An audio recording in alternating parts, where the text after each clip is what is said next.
Hi everyone, Aaron here for Zollotech, and yesterday Apple announced the iPhone 16e, but it may be the most hated iPhone launch ever. Now we've had a day or so to digest everything they've announced, and I thought we'd talk about what's good and what's bad, and how it compares with things such as the iPhone 16 or the SE 3rd generation.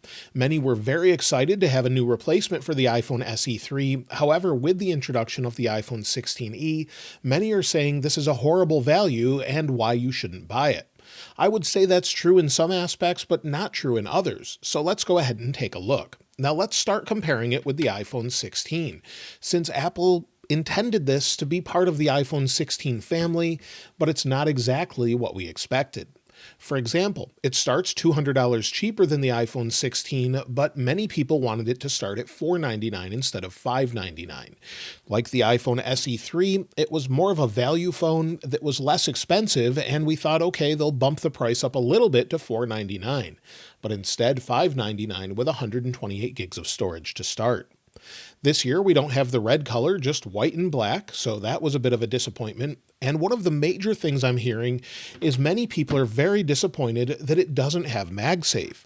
So it can wirelessly charge, just like the iPhone 11 can, but it doesn't have the MagSafe magnet. So if you place a charger here, you'll see it starts to charge, just like the iPhone 11, but it doesn't center itself like MagSafe does on the modern phones.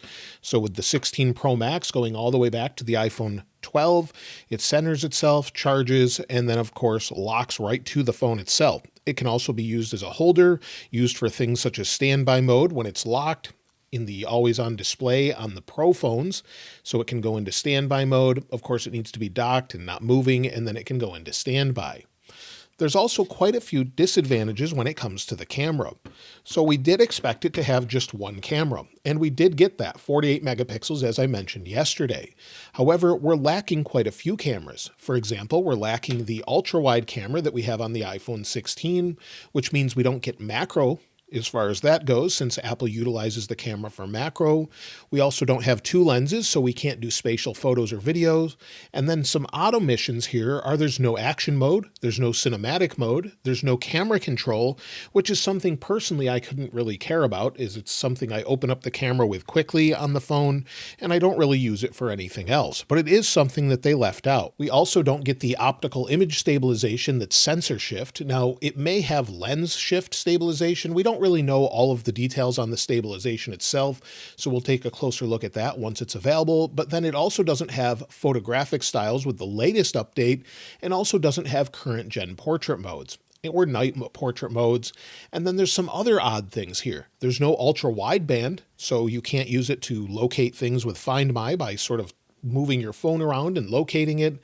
And we also have some odd compromises with the display. Now, many of us expected it to be a 6.1-inch display similar to that of the iPhone 14, but instead we got a 6.1-inch OLED. We got a notch this time around. So again, these are all the negative things. No dynamic island, but we've got the notch. It has 60 hertz, but anything outside of the Pro phones is still 60 hertz. It's the older ceramic shield. It also only goes up to 800 nits of brightness in regular usage. Now that's better than what we have with the iPhone SE 3rd generation, but it's still not that great. It doesn't go down to 1 nit, which is something I personally don't care about as I can't see the phone anyway, but if we go all the way down, and then also it has one less GPU core. So we have the A18, which is great. We don't have the A18 Pro, but it has one GPU core less, and we also don't have Thread, and we don't have Wi-Fi 7 or 6E. Now, most people aren't going to notice that with Wi-Fi 6E or Wi-Fi 7. That's probably something some people don't even have a router capable of, but it is something that's odd since it has an A18 chipset in it. So with all of that, we do get the A18 with 8 gigs of RAM and Apple Intelligence, so we'll have all of the Apple Intelligence features, the new animation with Siri, and all of the future updates. But this is just an odd omission for all of these things. $200 less than the iPhone 16, but lacks a lot of those things. There are some advantages. We have a bigger battery, supposedly, that gives us 4 hours more battery than the iPhone 16, according to Apple, and we have a new Apple modem that takes the place of a Qualcomm modem. Now, they had Intel modems in the past, and those weren't that great, but again, that was not an Apple modem. Apple's been great with their chipsets. Once they switched from Intel to Apple Silicon, it was much, much better. So I'm hoping for the best here with that, but we don't really know until someone tries it out. Apple's claiming due to power efficiencies with that chipset, along with the overall battery, with the iPhone 16e, we'll get up to 26 hours of video playback. Now, many people are saying, who is this phone for, and should I buy it, or should I buy something different, maybe the iPhone 16? Well, it's pretty clear from Apple that they're expecting people upgrading from older phones to buy the iPhone 16e. So they're not expecting people that have the iPhone 16 to downgrade to a 16e, but rather people with an iPhone 11, maybe an iPhone XR or an iPhone SE2 or 12. They're expecting those people that are getting okay battery life to upgrade to huge battery life improvements with the iPhone 16e. Like I mentioned before, the iPhone 16e gets 4 hours better battery life and video playback than the iPhone 16 in their tests. Of course, that could be a couple hours depending on use, and way more battery life than what you get with an iPhone 11, for example. iPhone 11 and 12 are about 17 hours, iPhone 12, SE2, maybe 13 to 15 hours, so you'll get a 10-hour improvement with video playback, so a few hours throughout the day, and it should get you through the day. Apple's made it very clear in their marketing that's who they're marketing to. They're not marketing to people that want the latest flagship.